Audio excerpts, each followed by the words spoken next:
strong. And Lord, dili mi mahadlok. Bisan pa Lord sa nagapanghitabo sa kalibutan. Even if ang mga shakings are going on. But thank you, Father, nga wala nimo, bisan wala nimo gi-change ang circumstances sa among paligid. But Father, daghang kayong salamat that hinay-hinay ginabag-o mi nimo. Father in heaven, thank you that even Father, ang kainit, dili gyud maghinder kanamo para mag-worship sa imuha ni ani nga kabuntagon. Holy Spirit, I pray that you would breathe in us. Breathe your holy presence. Breathe the fire, the wind, refreshing na kaming tanan karon, O Lord, as we listen to your word, that we will, Lord, receive everything that you want us to receive. I cancel distraction. I cancel ang kainit. But Father, I pray nga kaming tanan nagainit mi tungod sa among paghigugma dinha kanimo. Let the fire of the Holy Spirit keep burning inside of us. Stir our hearts right now. Lord, thank you that what you are going to do sa among mga taliwala karon, it will completely change us and make us the better and the best person you want us to be. Father in heaven, I declare your word in Romans 8:28, that we know all things work together for good to them that love God, even to those who do according to His will and purpose. O kaming tanan, Lord, nga nakaroon dinhi, we are doing your will, we are doing your purpose, O God. And nothing can separate us from your love. Neither death, nor life, nor angels, nor principalities, nor powers to come in this world. Lord, we are more than conquerors because of Christ Jesus. So Lord, continue to speak to us. Embrace us, Father. Embrace ni mo mi sa imong kabugnawon, sa imong gugma. Daghang kayong salamat. Hasten the footsteps of those who are still coming. We love you so much. We give you all the highest praise, the highest glory in our worship today. In Jesus' name, amen and amen. Okay. Daghang kayong salamat, no? Kay bisag sa kainiton, puno lang gihapon ang templo sa Ginoo. So palakpakan natin si Lord kasi hindi talaga siya naghinder, no? Ang circumstance or ang place, hindi naghinder sa atin para mag-worship ta kay Lord. Sige lang, gagmay na lang nga antos kay God willing, by next week, maayos na gyud ni tanan. No? Palakpakan natin si Lord. And let's continue to pray nga. Wala na yung mga mga hindrances pa. Wala na yung mga occurrences nga must stop ang work ni Lord, no, sa iyahang temple. By the way, I would like to introduce myself. Nabatay mga first-timers. No? Do we have first-timers in this house? Diri, natay first-timers? Okay, dini, natay first-timers? No? Sige, here, may mga first-timers tayo. Ha, wala? Diri, natay first-timers? Sige, bisag walay first-timers. Okay. No? We are all end-timers and you deserve all, no? Dapalakpak. 1, 2, 3. Oy, kahinay. Okay, 1, 2, 3. Okay, let's welcome everyone. Kay nagabalik-balik ta diri. I believe nga, ngano nagabalik-balik ta because we believe nga nagyoy ihatag si Lord sa atoa. You know what? Murag comfortable na lang ba ako, no, nga maglingkod na lang din ha, magpalakpak, mag-say welcome, and kanang dili na lang siguro ko, dili na ko mag-preach, pero kailangan mag-preach lang gihapon, no?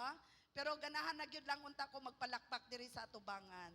Pero kay giatasan man ta ni Lord, no? Giatasan ta ni Lord nga mag-preach gyud sa iyahang word. Amen ba? So okay lang sa inyo walay suga, kay mas init manggod kung naay suga. So makita pa ba ko ninyo or makita pa ba ninyo ang inyong katapad? Inay mong katapad, no? Inay mong katapad mag-listen lang yun ta, kay naagay something sa Lord for all of us. Okay, amen ba? Can we, sige B, bisag init B, can we give a clap of offering to our God? Okay, no? Nga makaingon lang gyapon ta, God, you are great. No, kagaya sa kanta, the greatness of our God. In whatever circumstances, may suga man or wala, God is great. Amen ba? May aircon or wala, God is great. Amen ba? Oh Lord, okay. So nadunggan ni Lord ang atong mga declarations, and I believe that God will be with us in our worship. Okay. So, di ba, we are already on the last week na sa June. Dalian na, no? Gani, no? Grabe. Daghay, sa June, daghang kay mga nagapanghitabo. No? Sa June, last week, naglinog, dili lang Pilipinas ang nalinog. Naglinog ang Venezuela, no? 1 second na ang pagitan, 7.2 and 7.5. Then, nagsunod ang Japan, nagsunod ang US, and lately, na ba? Pakistan, Indonesia. Okay, so, kinsa makaingon na we are really in the end times. No? We are already in the end times. Kaya, the more pagyud ta nga mag-init gyud ta sa pag-alagad sa Ginoo kay nganuman, we are not preparing, no? Kung unsa may mga hitabo diri sa kalibutan, we are preparing for our eternity. Amen ba? Because eternity is long. Kaya ang ato adyong ginabutang sa atong heart, Lord, heaven gyud ko bisag unsa pa ang mahitabo. Amen ba? Is that the cry of our hearts today? No? It's that the cry of our hearts every day. Kailangan i-prepare gyud nato ang ato ang eternity. Because, no, there are, tulo lang ang sure, okay? Life is so short, death is sure, eternity is long. Mao yun na ang atong preparahan. So, ingnay mong katapat, ready ka na ba? Okay, so let us always be ready.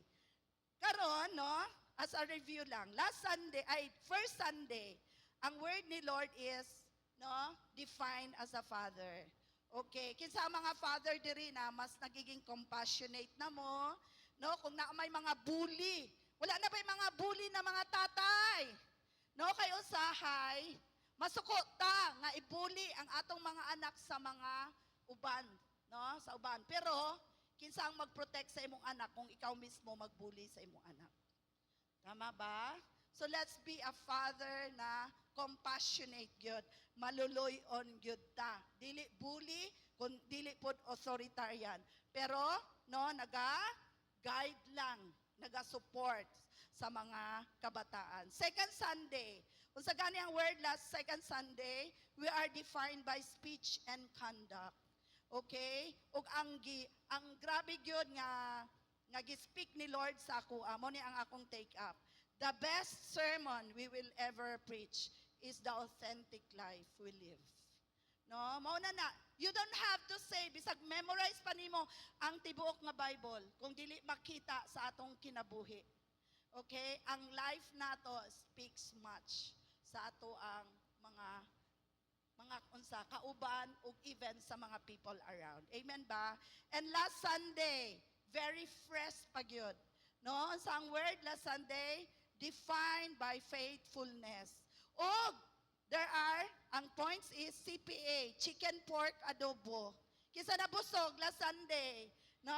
CPA, chicken pork adobo, no? Paano tayo we are defined by faithfulness, no?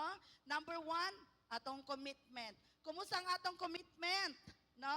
Sa ato ang family, no?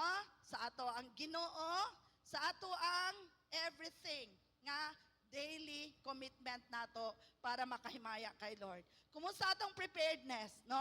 Let us all be alert kay Jesus is coming soon. And letter A is accountability. Diri ta mag-focus.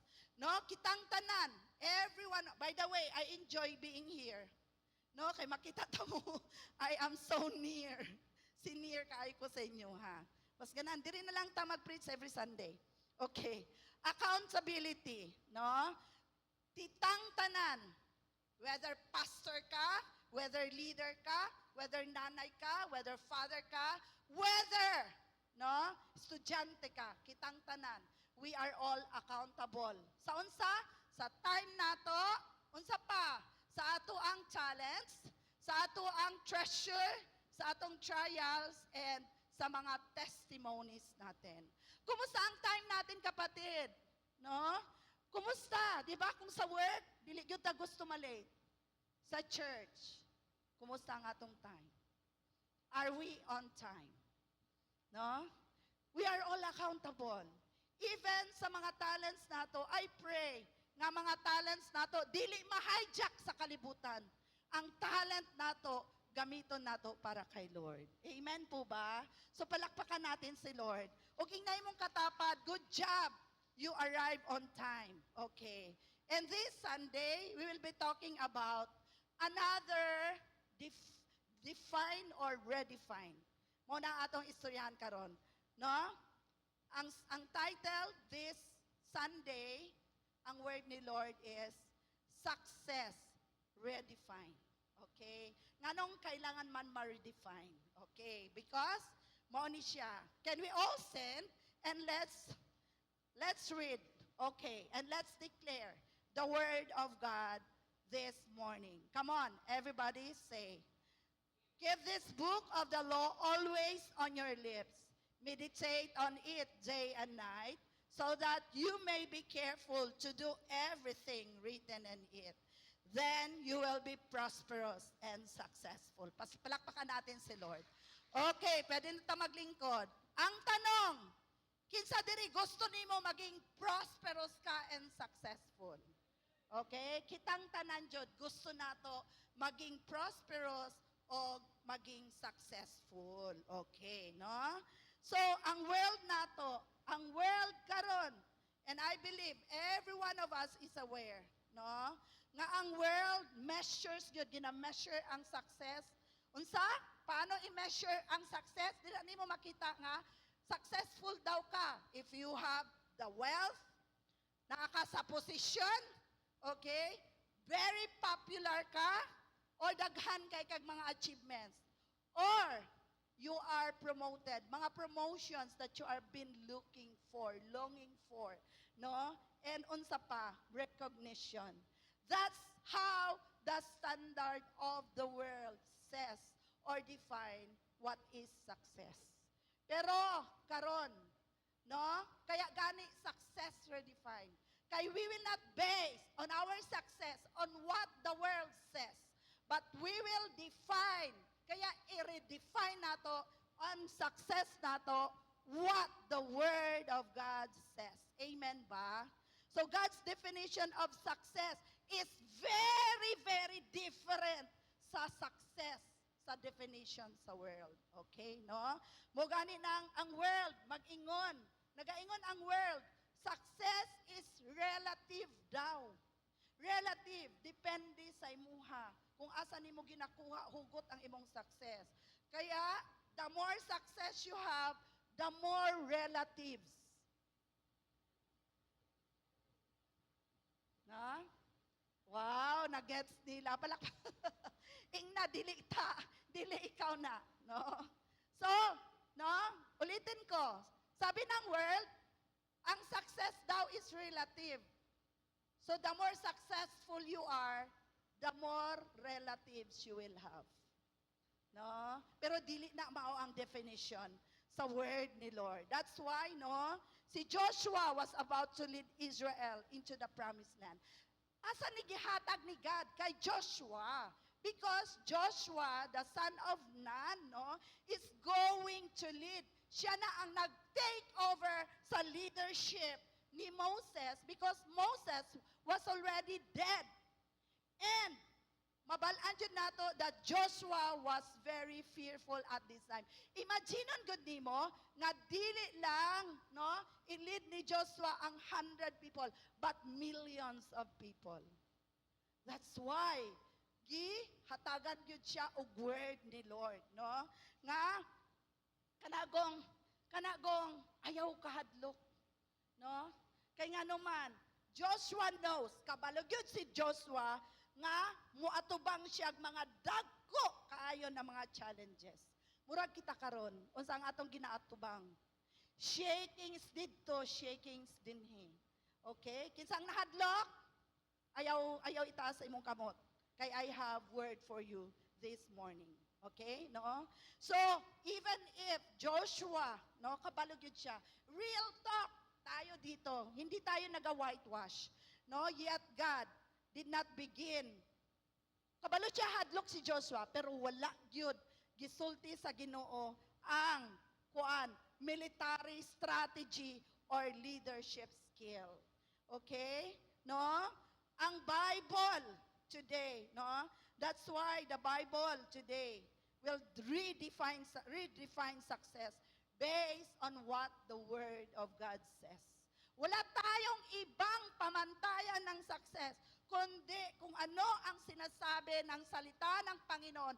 Every Sunday na lang, every day, meron tayong naririnig o nababasa sa devotional natin. Every Sunday, ito ang sinasabi sa atin. Okay? Paano pinoint out ni God kay Joshua? Sa kanyang salita. Okay? Hindi kung ano ang sinasabi sa world. Hindi kung anong nakikita sa Senado. Hindi kung anong nakikita sa mundo. But, balik tayo sa word ni Lord. Amen po ba? Nakita niyo na ba kung gaano kahalaga ang word ni Lord? No? Sa buhay natin. Okay. So, sabi nga, Joshua 1:8. Anong tinuturo ni Joshua? It teaches us that true success. Sabihin mo, true success. Tinuod nga success. True success. Okay, I would like to emphasize it. Begins with God, is guided by God's word, and results in a life that fulfills God's purpose. Unsaang true success? Begins with God, guided by God's word, and results in a life that fulfills God's purpose. Hindi kung ano man ang milyon mo na nasa bangko, hindi po yon ang batayan ng word ni Lord sa success mo. Amen po ba? Okay, so let's go. Because, di ba, ano nangyari sa mundo ngayon? Kung saan na itabo? Sa kalibutan. Ang mga mansyon nangaguba. Di ba? So kumuadto ka sa butulan, mga dato dito o mga pobre, same na sila sa evacuation center. Okay? So hindi mo na ma-identify, dato ko, dili ko diri dapat, tanan, dato man o pobre, ang tanan balay guba. Okay? So dili gyud na makaingon, Lord, dato ko, mansion ko, dili maguba sa linog. Okay? Mo nang kinaingon, pitik. Isa lang kapitik sa Ginoo. Hawas tanan. Unsa to? Hawas tanan?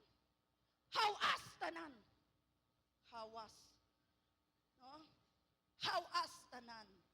Kaya dili jud nato i-depend no ang security nato sa mga kabtangan diri sa kalibutan. Success, point number 1. Success begins with God's word. Amen po ba? Sabihin mo to, success begins with God's word. Ito ang sinabi niya, keep this book of the law always on your lips. Okay? So God's first instruction to Joshua is to stay connected to His word. Okay?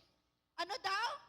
Para maging successful tayo, stay connected to God's word. Dili tungod sa imong skill, dili tungod sa imong kagwapa, dili tungod kay dato ka. Asa ang success? Sa word ni Lord. Okay. So paano tayo mag-connect sa word ni Lord? Paulit-ulit na lang natin tong sinasabi. Do your devotional every day. Do your devotional every day. Read the word of God. No? Praise God. Kisa nag-attend sa online prayer meeting. Hapit na tamahuman. Okay? Dako kay siyang tabang. Amen ba? No? Bisag na ay mga shaking. Grabe. Tindog lang gihapon ka. Amen po ba? Pasalamat yun ta sa Ginoo. Kay in this church, ginatudluan yun ta mag-devotional, magbasa sa Bible. Leaders, are you still doing this? Hindi po to naluluma ang word ni Lord. No? Bakit kaya puno ka ng fear? Bakit kaya puno mag-panic attack ka during shaking? Because we are not, maybe, I'm not telling this, or maybe, we are not connected every day to the Word of God. We need to read the Word of God every day. Kasi nandyan po ang lahat. Nandyan po ang lahat na kailangan natin, kailanganin natin. Ano ba ang mga nangyayari sa mundo ngayon? Shaking in this church, left and right. Nasa hospital, may mga sakit. Grabe ang mga challenges. No? Dili mata pwede mag-ingon nga, Lord, i-change ang akong circumstances, Lord. No! Unsang gina-change ni Lord sa ato ang atong kasing-kasing. No? Ang atong kasing-kasing. Muna ang ginabag-o ni Lord. Kay gusto ni Lord, no? Mag-connect ta always sa iyaha. Because He is the source of our strength. He is the source of our hope. Amen po ba? Wala nang iba po. Go to the Word of God. Amen po ba? Okay? Ayaw na mo pagtaas ang inyong kamot. Kung you are doing your devo every day, makita man na anyway sa atong mga itsura. No? Kung naatay peace of God, or makita na sa atong mga responses or mga reactions. Kaya kapatid, kung hindi mo pa rin siya ginagawa hanggang ngayon, hanggang kailan mo gagawin? Kailan mo siya gagawin? No? Doing our daily devotional every day. Mao gyud ni ang connection nato to the source of our success. Wala na gyud lain pa. Wala na yung mga mathematics. Dili ka na mag-isip pa. Go to the Word of God. Because God's Word is the final word, the final authority, and God's Word is absolute sa atong kinabuhi. Amen po ba? No? Absolute. So success. Wala na, by the way, wala na gyud lain secret pa. No? Dili na makuha sa mga mathematician. No? Ang success sa word ni Lord. So success is not merely having a good plan. No? Okay man magplano ka. No? Pero it's not merely having a good plan. It is knowing God's plan or knowing God's will sa imong kinabuhi. So before Joshua could conquer the land, before niya ma-conquer ang land, kaya giingnan yun siya ni God, conquer the land. Kasi during the time of Moses, wala na-conquer ang land. There are so many lands to conquer pa. No?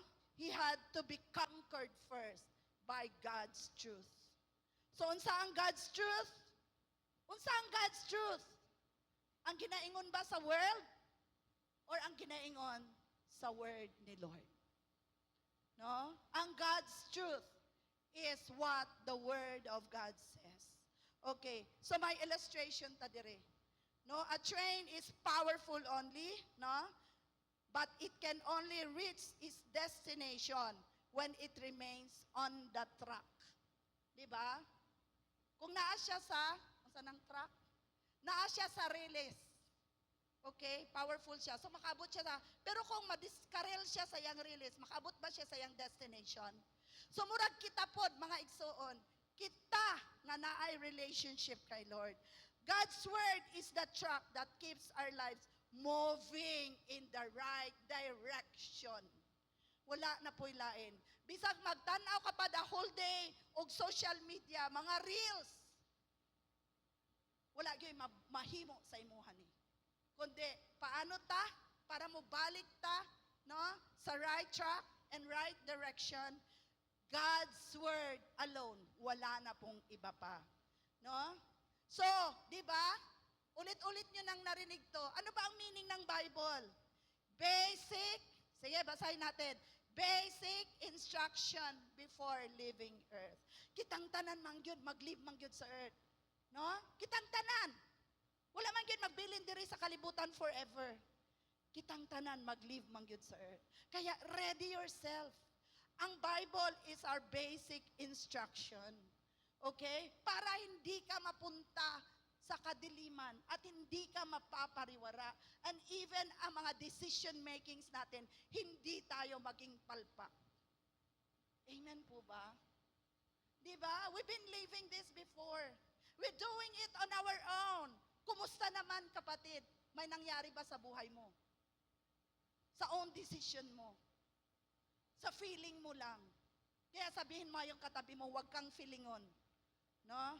Read the Word of God. Yan ang absolute. Okay, amen ba? So, sa atong application yan eh. Unsa ba ang feel, naga-feel sa imong mga conversations and thought? The things we repeatedly speak about reveal what governs our hearts. Paulit-ulit na lang sinasabi, out from the abundance of the heart, the mouth speaks. Okay, amen ba? Pero kani atong ginaistorya karon, unsa day ang naa sa imong thoughts? Unsa man ang dapat na naa sa atong thoughts? It leads me, no? Sa Philippians 4:8. Basahon nato ang Philippians 4:8.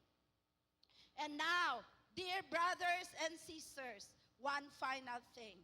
Fix your thoughts on what is true, not false, honorable, not dishonorable or discharged, and right, not bad, and pure, not impure, and lovely, not ugly, and admirable, not despicable or shameful.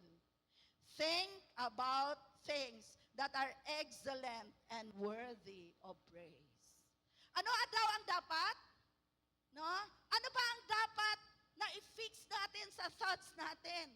What is true, honorable, i-memorize mo to, right, pure, lovely, admirable. Amen ba? So kung meron si Satan would put lies and deception sa imong mind karon, lalo na karon, wala na kay pag-asa. Ang Philippines, wala na pag-asa. Unsa ang dapat nimo isulti? Declare this, Philippians 4:8. Kani ang ibutang nato sa atong mga mind. Think about these things that are excellent and worthy of praise. Amen po ba? Mga igsoon, even sa mga expressions nato, kumusta ang atong mga expressions? Ang atong mga jokes, wholesome ba siya or may mga double meaning? Kumusta? Mo yung ka-joke. Pero remember, jokes are half-meant truth. Okay? Bakit yun ang lumabas sa bibig mo? Kasi yun ang ginameditate ng heart mo. Kaya nga sabi sa Colossians 4:6, let your conversation, come on, let's read. Your conversation be gracious and attractive so that you will have the right response for everyone. Kumusta ang conversation natin? Kumusta ang convo natin? Is it attractive ba? Is it gracious ba? Or puro negative? Or ikaw na yun ang ginaingon nga nega queen or nega king? Ha? No? Ikaw na yun ang nega king o nega queen. Okay. So number 2, success grows through meditation. Sabihin mo, meditation. Okay. So ingon dire sa word ni Lord. Balik ta sa word ni Lord. Meditate on it day and night. Paano daw? Meditate on it day and night. Wala nag-ingon ang word ni Lord. Meditate on it kung may problema lang ka. Wala nag-ingon si Lord. Meditate on it once a week. Ang gingon gani, day and night. Morning o gabi. Meditate on the Word of God. Muna ang giingon ni God kay Joshua. No? Meditate on it day and night. Sabihin mo, day and night. Okay, no? So the Hebrew word translated meditate, meaning is haga. Haga. No? Ina haga. Dili hagard, haga. No? Haga. Okay. Literally means mutter, muse, or repeat. Okay. So when one continually mutters, matters, isulti, ginayaw-yaw, matters, God's word to himself. He is constantly thinking about it. Muna ang gingon ni Madvig, ni paring Madvig. Okay? So, unsa ang synonym sa meditate? Contemplate, ponder, ruminate. No? Nadunggan na ba nanin yung word nga ruminate? Ha? Ruminate? Karon I will explain that. Dira na kaniyang akong explain sa out of sa mga synonyms niya. No? Ruminate, muse, deliberate. So ruminate daw, okay. Another term for meditation. Pero kaning ruminate, no? Gidrawing ni siya, gikuha ni siya sa mga agricultural image nga mga clean na mga hayop, no? Nga nagachew. Nagausap sa cud or nagausap sa grass. So unsa ni nga mga animals, no? Ang tawag sa ilaha mga ruminant animals. It means, no? So unsa ni mga ruminant animals, mao ni sila ang mga sheep or cows or goat nga nagakaon sila sa food. No? Ginatyo nila, unsa ang food nga ginatyo nila? Ang grass, ginatyo nila. And then, iswallow nila. Pero, tanan to, dili nila iswallow. Kaya na ay compartment, part sa ilang lawas, nga dito nila i-stack ang uban na mga food nga ilang iswallow. Mo nang ruminate. Okay? So, no? Pagkatapos ana, pag naubos na ang ilang giusap-usap nga mga pagkaon, pag nagutom na pud sila, no? Ila po nang bring them back to chew again. Dili na sila mangita pa og lain nga mga grass. Kaya na may nakastack dito sa ilahang lawas. Okay? Ila nang i-chew again, no? Back again. So mao ni ang ginaingon dinhi nga ruminate. Camel, sheep, mga cows, and mga goat. Mauna sila. Kaya naay mga compartments dira sa ilang lawas, nga dito nila i-stock ang ilang mga excess nga mga na-chew nila na mga damo. Na-gets ninyo? Okay. So, unsa man ana ron, mami? So, maging animal po di ta? No? Mag-chew po di tag mga mga unsa? Mga sagbot. No? Mga sagbot. Ato po day mag-chew day taw niya, butang nato sa atong compartment. Dili mauna igsuon. Ingnay mong katapad ayaw pagpilosof po dira. No?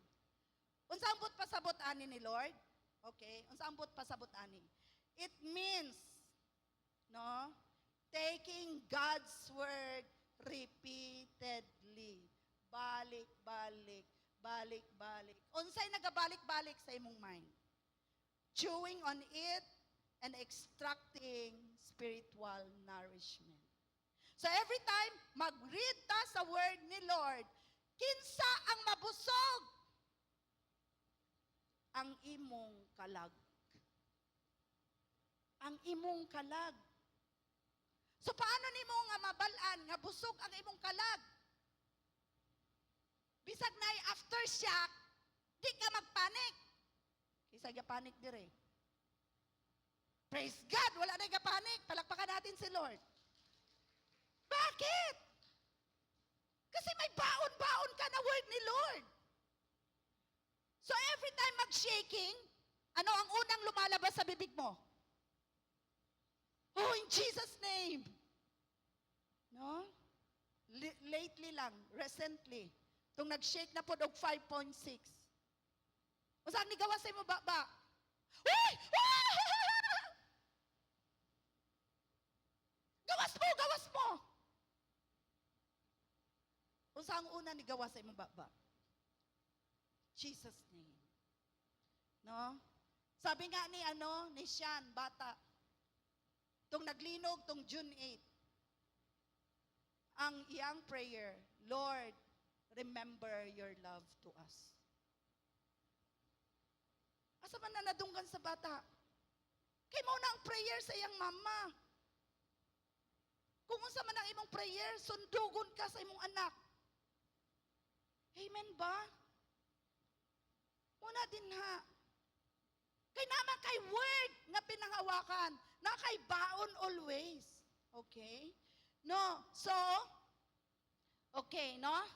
We, believers, kinsay mga believers dire? Hinay kaayo, murag gamay lang kay mga believers dire. Kinsay mga believers dire? Woo! Lord, nadunggan nimo na, Lord ha? Nadunggan nimo ang among mga singgit. We are encouraged to continually bring God's promises back to mind again and again. Dili lang may linog. Every may problema. Balik dayon sa word ni Lord. Lord, mao ni ang imong ingon sa ako Amen po ba? So ang meditation, rumination means, tandaan mo ito. Ano ang ginameditate mo? Continually reflecting on God's word until it shapes our thinking and decision. Amen po ba? Ano ang nag-shape sa mind mo ngayon? Ano ang pabalik-balik sa mind mo ngayon? Okay? I pray that CCFI Pulumulok will not only read the Bible occasionally. No? Occasionally. Kung may problema lang, kung nahadlok ka, bato-bato sa langit ang matamaan, igan, bukol. Kamo mismo, kabalong mo. Kamo mismo, kabalong mo. How did you read or when or where or kanos amo magbasa sa Bible? No? We are not, di ba? Remember ninyo, itong gigo ni Pastor Edison? Hindi tayo mga casual Christian. Ang ibig sabihin niyan, occasional lang reading the Word of God. Kung feel ko lang. Pero kung may problema na, wala kay labot Bible sa akong problema. We are not reading God's Word occasionally, amen ba? Okay. And Joshua was commanded to immerse himself in it. What's that immerse? No? Muragog katong kisa nagpabaptize? Lately lang? Immersion. No? Lumsan ka gyud. Gilumsan ka sa tubig. Immerse. No? Unsa ang nagalumos sa imuha karon? Be, sige daw be. Unsa ang naga-immerse sa imo karon? Is it your problem? Is it your feeling? Or is it the Word of God? Ha? Is it the Word of God? Mao na ang atong ginakuan, praise God, kay ginatudluan gyud ta nga mag-read gyud sa Word of God every day para natay baon every day. Amen po ba? No? Mga anak sa Ginoo. Okay. No? Si Joshua gi-command gyud sa Ginoo to immerse himself in it constantly. Ligo ka.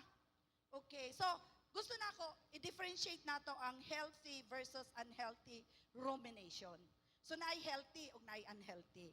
So, ang healthy rumination, taking a single scripture every day, praying over it, and thinking about it throughout the day to align our thoughts with God. Okay? There is a church, bisag isa lang ka chapter every day. Ingnay mong katapad, isa lang ka chapter every day. Kaya nimo? Pila ta ka oras naga-scroll sa Facebook? Pila ta ka oras naga-scroll sa social media? Ang giingon dire, 1 chapter a day lang. Igan tatanan, pati ako igan. No? Isa lang ka oras igsuon. Ingna, isa lang ka oras igsuon. No? Giyong gani diri even a single scripture, isa lang ka verse. Okay? Mauna ang healthy rumination. You don't have to read the Bible, the whole Bible every day. Bisag isa lang ka verse. Kaya ba na nimo or hindi? Kaya? Murag gamay lang mo yung kaya ba? O, nakadungog si Lord, ana, ha? Muna ang healthy rumination. Healthy meditation. Number 2, unhealthy rumination. Unsa ni? Listen to this. Kay mauman ni ato ang usually. No? Magpakatotoo tayo ngayon. No?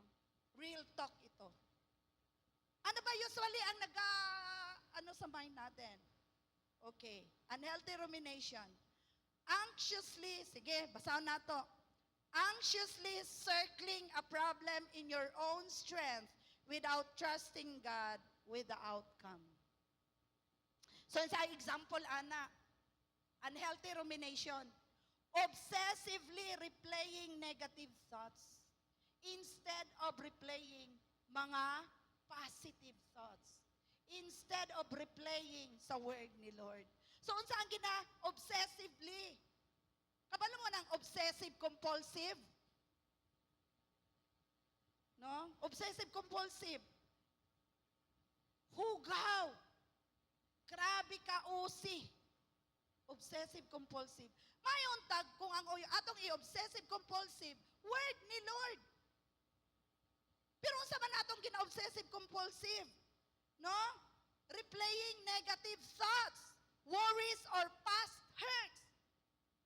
Past na ganit na, pilit na binubungkal. Di ba ang sinasabi nga natin, ang past hurts, ilubong mo na yan kasi mabaho yan. Pero mo na atong gusto bungkalon ba? Gusto natin amoy-amoyin ulit yung imburnal sa buhay natin. Past na ganit na, we are all forgiven na. Okay? This is failure to trust God. So every time we do this, ang question mark, do you really trust your God? Amen po ba? Sa mag-asawa, inana na sa mag-asawa. Ang ginatanaw, ang negative, wala na gyoy maayo nahimo si Mr. or si Mrs. Puro negative. No? Imo naman na siyang imo naman na siyang gi-forgive. Tapos kumubalik na po ang issue. Ukil-kulin na po ang i-forgive na ganit nimo, kalimti na. Inayong katapad, kalimti na. Kalimti na.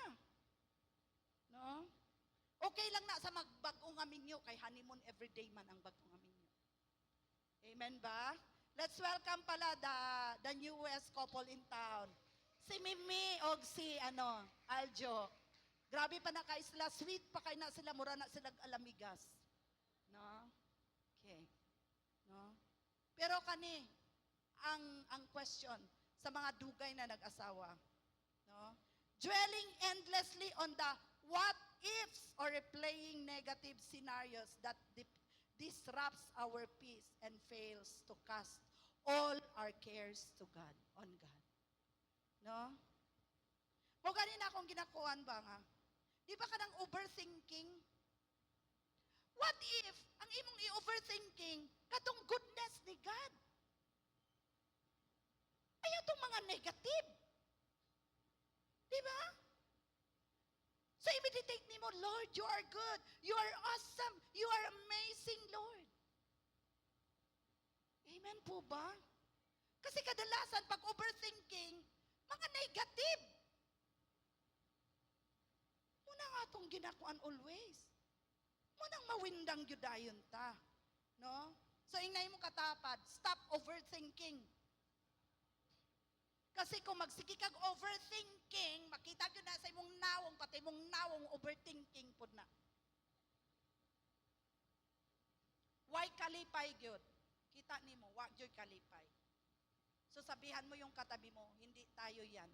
Naatay kalipay. Amen ba? Amen. Okay. So when God's word fills our minds, fear gives way to faith. Remember? Faith over fear. Sabihin mo, faith over fear. Sabi ni Joshua, sabi kay Joshua 1:9. Basahin natin. This is my command. Be strong and courageous. Do not be afraid or discouraged. For the Lord your God is with you wherever you go. Okay? Palakpakan natin si Lord. So bisag asa ka, dapat di ka mahadlok. Kay Jehovah Shammah, kasama mo siya. Kasama mo siya. No? So ang isang giingon diri, courage. Courage is not the absence of fear. It's not the absence of mga shakings, mga problema, but the courage to put our faith in God. We need to move forward despite of it all, relying on God's power rather than our own strength. Dahil yung strength mo igsuon, gamay ra kay na compared sa strength kung atong ihatag ang atong trust kay God. Amen po ba? No? Yung gani sa 2 Timothy 1:7. Shaking na po. No? Gi-remind ta ni Lord. Mao nang anong pabalik-balik ang shaking. Kay fearful lang gihapon ta hantud karon. No? Ang gingon ni Lord, for God has not given us a spirit of fear and timidity, but of power, love, and self-discipline. Palakpakan natin si Lord. Okay? Ingon ang Psalms, nag-research yung ko, Lord, unsa ba ang mga verses, Lord, para to encourage your people today? Ingon ang Psalms 56:3. But when, sige, declare nato ni, go. I will put my trust in you. Kung hadlok ka, asa nimo iput ang imong trust? Kay God. Amazing lang. Mawala gyud ang imong kahadlok. No? Kagabi ana gani ko nga, Lord, ako mag-preach. Tapos dara may gipangbutang din ha, malinog niya, maigan ko sa akong ulo. Kisa nagbutang adto sa ako ag fear, ang yawa. So right there and then, wala na nako to gimeditate ang fear. Ana din ko, Lord, I cancel that fear, I cancel that lies and deception of the enemy. Ang problema man gud nato, hadlok ka na, upang imong ginabalik-balik sa imong mind. Kabalo na ka nga, lie and deception of the enemy, mo pa nang imong gina-ruminate sa imong mind. Ha? Isang white lady.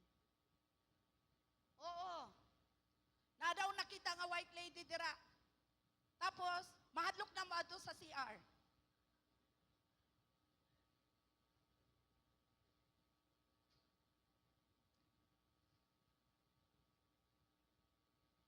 Dili na makadog CR o way kauban. Mangutana pa, mag-CR ka?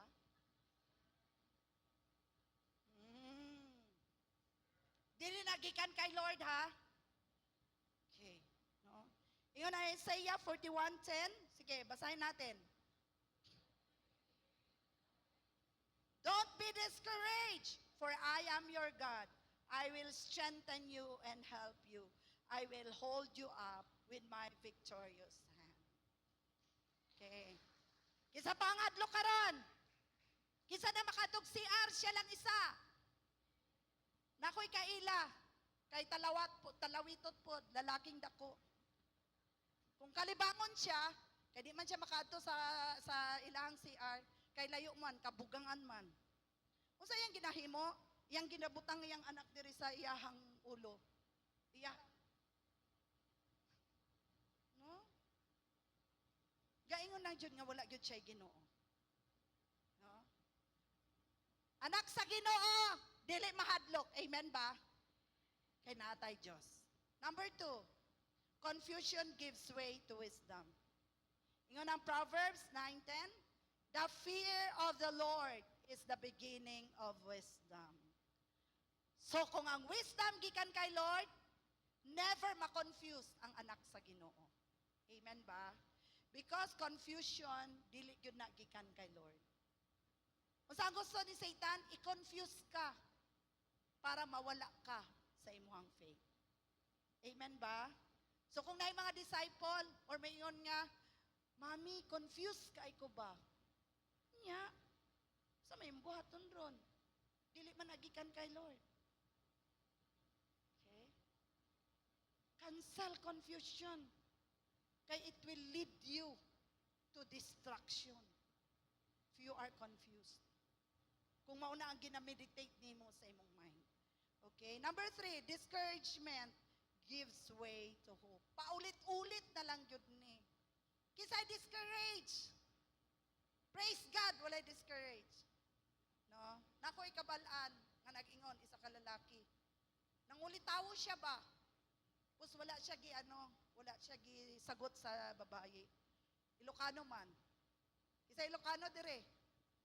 Ana pa siya sa iyang best friend na lalaki. Iskaridak daw. Iskaridak. Discouraged daw siya. No? Discouraged siya kay wala siya gitubag. Wala siya gisagot. Kisay wala gitubag dire. Ingnaay mong katapad ay discouraged. Dili siya para sa imuha nga gi-prepare ni Lord. Amen ba? Hindi gi-prepare ni Lord yon para sa iyo. Okay. So God commands Joshua to actively reject terror and discouragement. Actively, intentionally, i-reject na nimo. Kung lies and deception, reject na yun. Don't entertain it. Discouragement usually creeps in when we look at the size of our problem instead of the size of our big God. Okay? Paulit-ulit na lang ito. Kung mutanaw ka nga imong problema dako, jud na ma-overwhelm ka sa imong problema. Pero kung ang imong tan-awon nga ang great God nimo is bigger than your problem, then you will not be discouraged. Amen po ba? No? Ingon gani ang Hebrews 11:1, now faith is the substance of things hoped for, the evidence of things not seen. So discouragement gives way to hope. Asa nato kwaon ang hope nato? Kay Lord, kay God. Hope on God, no? When everything crumbles, everything is shaken. Wato ka sa left and right, wala gyoy hope. But when we put our hope, our faith nato, mo na siya ang result, no? Sa ang hope nato because of our faith in Jesus. If and when discouraged, asa ta dapat mag-focus? The author and finisher of our faith, focus on Jesus. Sabihan mo yung katabi mo, focus on Jesus. An encouragement to push forward, stand our ground, and not allow anxiety to control our actions, to limit our limitation, our potentials. Illustration, just as food nourishes the body when it is digested, God's word strengthens the soul when it is meditated upon. Igsuon, paulit-ulit na lang. Kisang na Bible dere. Okay, amen. Pero imo ba nang gibasa every day? Ayaw lang na paabugi. Or ayaw lang na i-display. Igsuon. Read your Bible. Meditate on it. Memorize. Practice it and obey it. Okay? And that leads us to number 3. Success is proven by obedience. You want to be successful? Obey. Sabihin mo, obey. Gas-gas na itong word dito, pero ito pa rin, di pa rin nagpabago. Success and blessing is because of our obedience. Sabi dito, be careful to do everything written in it. Knowledge alone is not success, igsoon. Obedience is. May knowledge ka, pero wala ka nag-obey, it is still not success. Obedience is the key to blessing. Joshua was not merely to hear God's commands, but to live them. Live on it. Act on it. God's blessings follows obedience. Huwag yun na ang gingon sa Bible. When you obey, when you obey, when you obey, when you disobey, What do you want? Blessing or cursing? So obey. Obey tayo. Obey tayo. No? Sabi nga sa James 1:22, basahin natin. Do not merely listen to the word and so deceive yourselves. Do what it says. Ay, ani di ay, ingon si James. Kung nag-listen ka lang sa word o wala ka nag-obey, we are deceiving ourselves. Hala.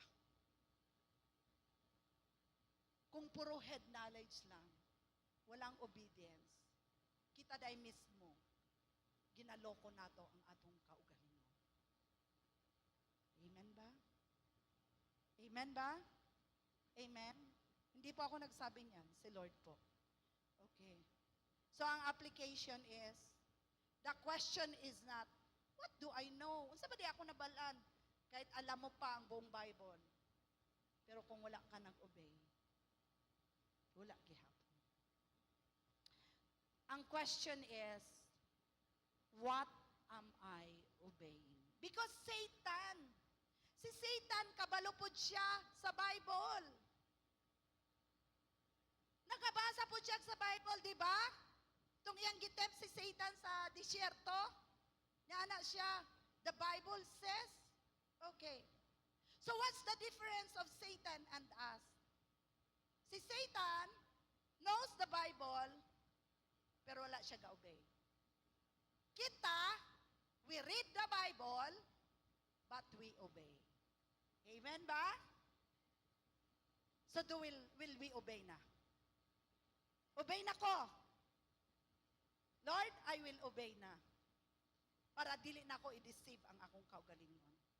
No? It's not enough na magbasa lang kag Bible during Sunday service, during life group, during LGS, during Pepsol, pero ang giingon gyud dire sa word ni Lord, day and night and every day. Palakpakan natin ang word ni Lord. Amen ba? Okay, no? So number 4, last na ta, hapit na ta last. Okay. Success is fulfilling God's purpose. Paano daw ang success? If we fulfill God's purpose. Mauna ni siya. So if you fulfill God's purpose, then you will be prosperous and successful. Palakpakan natin ang word ni Lord. Gusto mo maging successful? Kung saan dapat buhaton? Obey and fulfill God's purpose. Kung saan ang purpose ni God? Hindi talaga magbabago yan. Love God and love people. Forever and ever yan, hanggang magbalik si Lord. O sigurong dagag mga shakings. Kaya wala gyapon ta naga-love God and love people kaayo. Gusto ni Lord, love God and love people. It's not bad na maghatag ta og mga goods, no? Maghatag tag mga unsa dira kinds, mga material things sa mga apektado sa linog. Okay? Ang pinaka-the best talaga na ibigay natin sa kanila, ang salvation na nanggagaling kay Lord. Because that will last for their eternity. Amen po ba? No? That's the way how we do our purpose. To love God and love people. Paano natin dito sa church? Paano natin pinapakita na we really love God and love people? In what? Doing the vision. Winning souls and making disciples. No? We share the word of God to our family members, to the community. Kay dili ta gusto nga kita lang ang maluwas, lalo na sa atong mga family. No? Gusto ba ka nga ikaw lang maadto sa langit tapos ang imong family maglangoy-langoy sa impyerno? Real talk tayo. This is real talk. No? Dili ta gusto, anak. Because hell is real. And Jesus is coming soon. Satan is double time na siya to destroy. Mga kabataan, 14 years old, namusil. 3 ang iyang napatay. 22 ang wounded. 14 years old.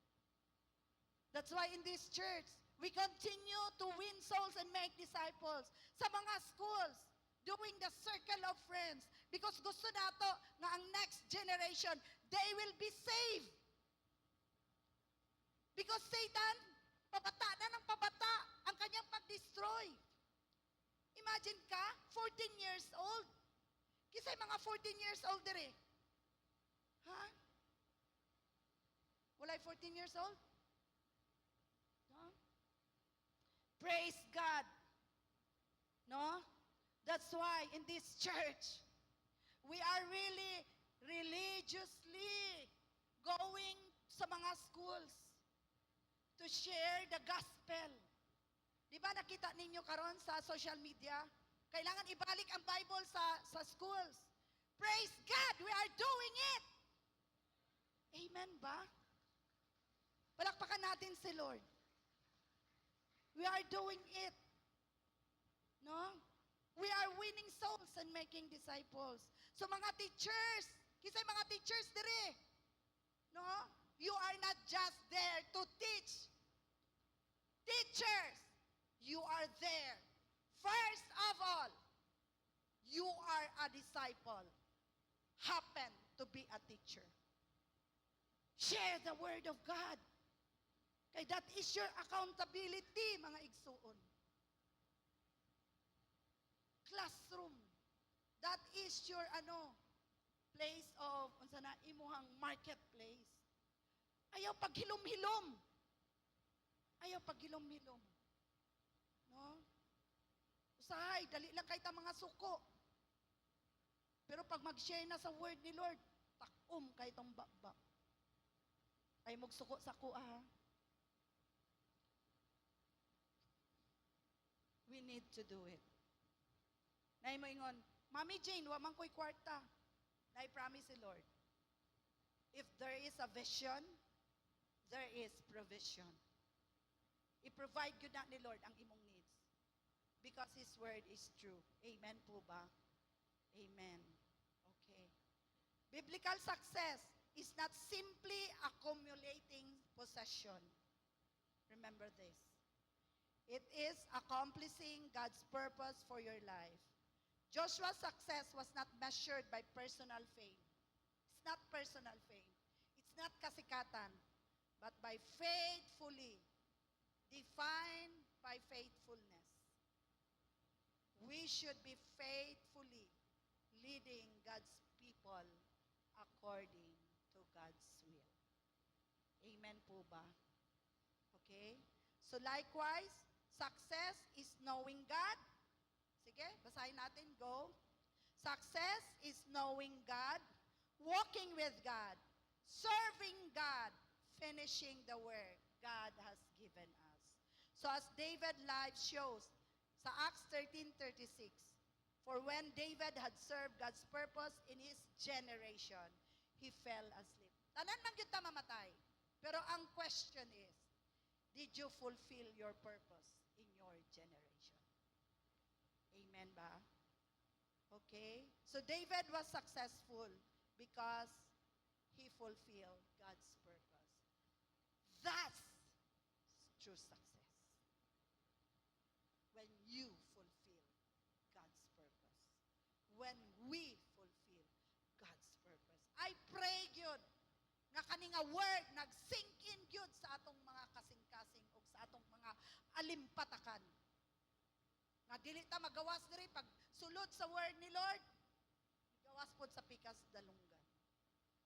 I pray yun nga ang word ni Lord karon nag-sink in sa atong kasing-kasing. Amen po ba? Asa man ka nga marketplace gibutang ni Lord. Just do it. Just share the word of God. No? So, as conclusion, the world says, kung saan ginayon sa world, get more. No? Daghan ka nagmaleta. More maleta to come